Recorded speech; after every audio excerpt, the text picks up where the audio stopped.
Today, I want to share with you why I've chosen to be submissive.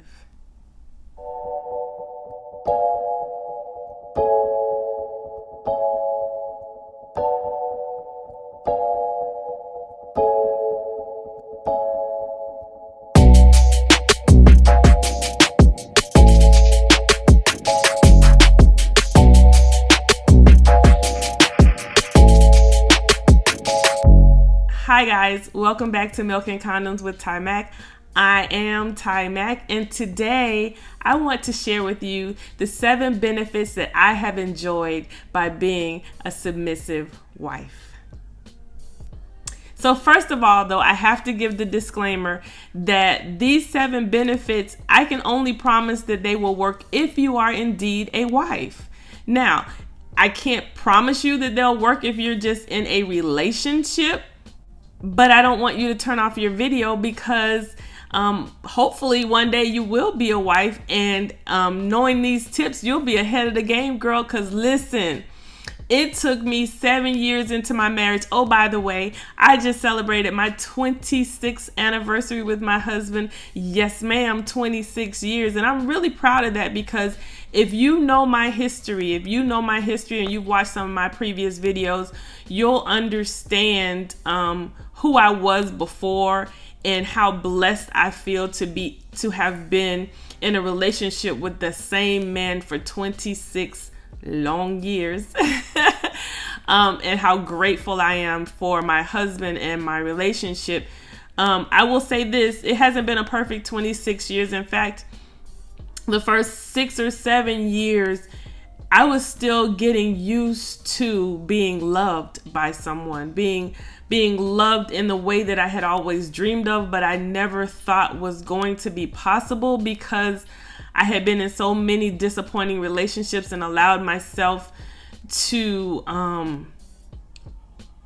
be entangled and involved in sexual relationships and unauthorized relationships and relationships for reasons that ran the gamut from I had a point to prove, or this person was fine, or I was lonely, or whatever. Never really in a relationship for the reason that God wanted me to be in a relationship until I met my husband. And so in the first 6 or 7 years, it was almost like this dude is too good to be true. There's no drama. He's chilled. He can't possibly be this nice. Like, what? Something's wrong. I need some excitement in my life. And to the point that, I almost messed up a really great thing, but God loving me so much that he brought people into my life to minister to me and to talk to me and to counsel me and to help me become a better wife. And here I am now, 26 years later. And one of those things that I learned was this whole idea of being a submissive wife, because having been a rape victim at a very early age in life, I don't think I ever shared that. I have to do that video. But having been a rape victim as my first sexual experience, from that point on, I just decided that I wanted to have the power over my life. I just wanted to have the power over everything that had to do with me. It's nothing like feeling like you lost your power. So I entered my marriage with the idea that my husband wasn't going to control me. And so the early years were kind of a power struggle, but not on his part, on my part. And so when my pastor and another one of my brothers in Christ, who was also a minister, when they would preach or talk about the respective roles of husbands and wives in under God's covenant, I sometimes was offended by what they were saying. I really wasn't well versed in the word yet. And I just felt like I'll never forget the day as a part of one of my pastor's sermons, he mentioned like, and when your husband takes that garbage out, you need to like tell him, "Oh boy, you the best garbage taker out of that there is. Oh boy, I just love the way you take that garbage out. Oh yes." And I remember thinking to myself, why do I need to praise this Negro for taking out the garbage? He supposed to take out the garbage. But I was missing the whole concept. Listen, ladies, the quickest way to lose your husband is for you not to be his greatest cheerleader, point blank, period. Sometimes you got to cheer him to the place that you want him to be, or to the person that you hope that he can become.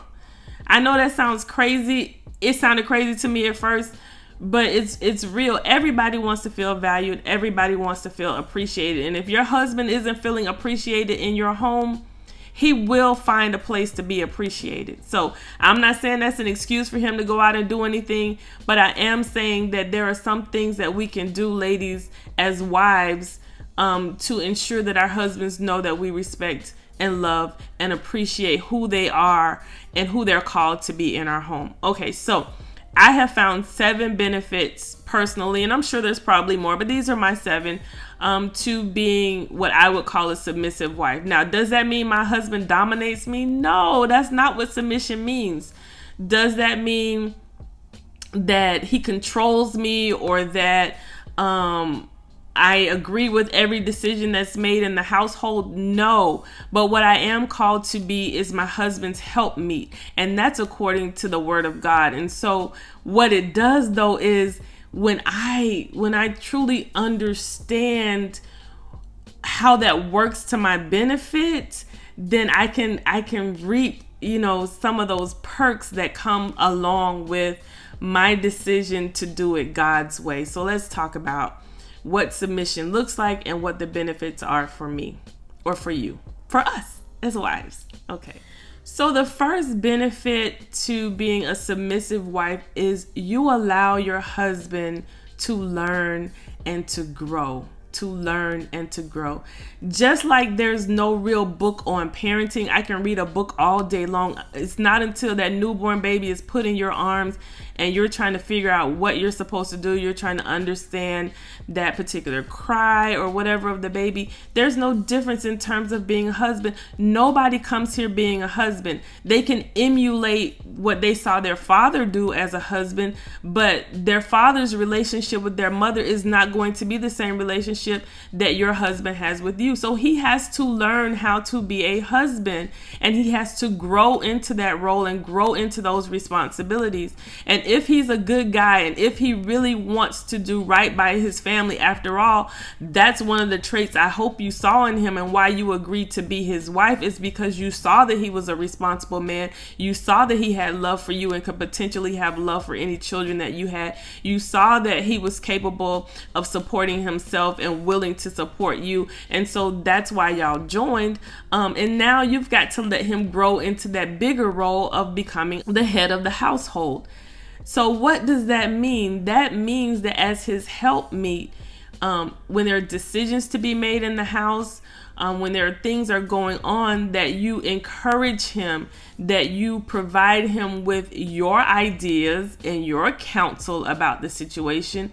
But then you also let him know that you believe in his ability to make the right decision for your family, and you leave him with that. And I promise that even if he doesn't make the perfect decision, if he knows that you are depending on him to make the right decision, and that you believe in him and his ability to make the right decision, he's going to try everything in his power to make the right decision. He won't always get it right, but boo, you don't always make the best decisions either. But knowing that he's doing it with the greatest of intentions and the greatest heart because he loves and cares for his family, is going to make all the difference in the world. Okay, so that's the first benefit. You help your husband to learn and to grow into being the responsible head of household that God has called him to be. The second benefit of being submissive is it demonstrates your belief in him and your appreciation of him. It demonstrates your belief in him and your appreciation of him. Doesn't everybody want to feel appreciated? Don't you like feeling appreciated? Well, here's the thing. When your husband knows you're his ride or ride, that you appreciate that he's working hard for the family and he's doing these things and he's trying to make the best decisions, in turn, it'll make him feel better about himself, more comfortable in his role, and he'll start to appreciate you as the queen that God called to be his helpmeet. He'll understand the value that you add to him as a man, to the household and all of those things, and you'll reap the benefit of him falling even more deeply in love with this woman who really believes in who he is and who he's called to be. You will reap those benefits, little subtle things that he will start doing out of his way, because he, let's face it, he a little puffed up now. He walking around like he kind of strutting the duck, like he's excited and he's wanting to show you that he can do all of those things that you believe in him to do. And so you reap the benefits of appreciating him. And because you appreciate him, he's going to go out of his way to love and appreciate you too. It's a two-way street. It's reciprocity. And who doesn't want to be appreciated? So the benefits fall back to you. Here's my favorite reason, and the thing that I really have enjoyed about being submissive is, baby, it relieves the pressure off of you. Like, as women, we tend to run everything with the household. We tend to take on so much. We just energizer bunnies. It's like we want to be responsible for the kids, the groceries, the schedule, the planning, the vacation, all of these things. And we tend to take on more because as women, we usually don't know how to say no. We're nurturers. We're the ones that make things happen. But when you allow your husband to take his role as the person who's responsible for certain decision making in the home, baby, you can sit back and you can X a few things off your plate, off your to-do list. And you have to learn though how to resist the urge to put your hands in, and how to resist the urge to take over when he's not doing it the way that you're accustomed to, or you want to see it done, or he's not doing it as fast as you want to see it done. Let that man operate. And when he makes a good decision and things go great, girl, y'all celebrate together. And when it doesn't go as good as it should be, or it wasn't the best decision in the world, don't you say, I told you so, I know what did that, I wish you would. No, ma'am. You still encourage him. Okay, babe, that decision didn't kind of work the way we thought, but maybe we can revamp, or we can recoup here. And oh, don't worry, babe, God got us. We still good. Everything's still gonna work out, or whatever. You still encourage that man, because you remember for yourself that you don't always make the best decisions. And if you know that man was actually operating with the best intentions, then don't you dare knock him down for the results when he really was trying to do the best that he could. Again, what will this do? This will let him understand that you love him, you respect him, you're going to stick by him through good, through bad, and it will just, again, make your relationship stronger. I promise you it will. Okay, one thing about being submissive too, ladies, is it will remind us that we're not always right, and that there's more than one way to accomplish something. And men tend to think differently than we do. They process information differently than we do. And it's hard for us to understand why our husbands would go this way and not that way, why they would make this decision and not that decision. At the end of the day, as long as it accomplishes what you hope to see accomplished, or what the two of you together hope to accomplish, who cares if he took two lefts and a right to get to the place, whereas you would have took two rights and a left? Who cares? Did y'all get there? Did y'all get there together? Are y'all safe? Are y'all happy? At the end of the day, it doesn't matter how it got done, as long as it was legal and moral. Then baby, high five your man, give him a little slap on the rump, and just be happy and celebrate that success. and keep it moving. But it helps us understand that we're not always right, and our way is not always the best way. The best way is the way that gets it done, what you need to get done, and you guys accomplish it together. Okay, I know this is gonna sound strange, but being submissive also improves my attitude. How? Because in a kind of snarky kind of way, I know I'm being silly, but when that pressure is off you and you're not having feel the responsibility of having to get this done and that done and that done, and you're always just feeling like you're go, everybody's expecting something for you. When the pressure of certain things are taken off you, you can relax, right?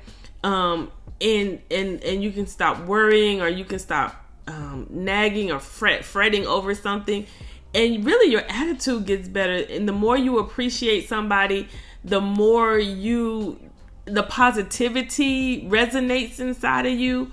The positivity resonates in your home because your husband feels empowered. He feels appreciated and loved.